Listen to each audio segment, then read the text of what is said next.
She's a founder, CEO, author, former special advisor to the president of a sports team, former chief legal and administrative officer of the San Francisco 49ers, named one of the most influential women in the NFL, and a Sports Business Journal, Leaders, and The Athletic 40 Under 40.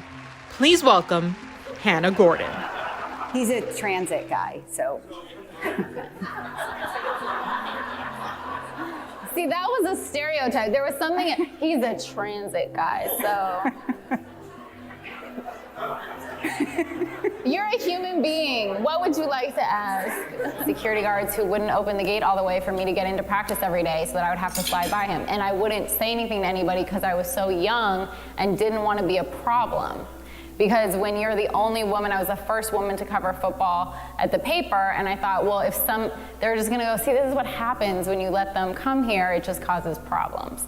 So having like early experiences like that, I think make me feel probably like a lot of you have reached a point in your life where you have more power or influence. You have a responsibility then to the 20-year-old who's coming up to make sure that they're not in that position. Is vision. So we've done our film study, we have a sense of who we are, now what do we want? So an elite athlete is going to envision winning before they win. When I started the first ever LGBTQ+ official fan club of a professional sports team, a transgender boxer came to speak at the kickoff event. Patricio Manuel said, winning was never a surprise to me because I had already pictured it. He had already seen himself win in his mind. We have to do the same thing. When at 23 years old, my dream, my vision was to be the chief legal officer of an NFL team, so many people told me, you should make that vision smaller. Because it's so hard. How are you gonna get one of 32 jobs in the world? But I pictured it in my mind. I thought about, what is my day gonna look like? What am I gonna wear?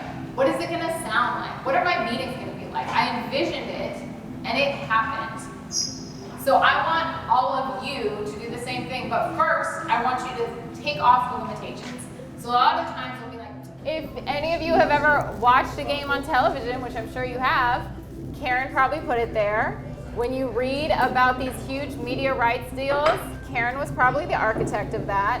And if you've ever met an agent from a mega agency like WME, well, WME, they all report up to Karen. They report to their boss, maybe they report to Karen, or they report to their boss, whose boss's boss reports to Karen.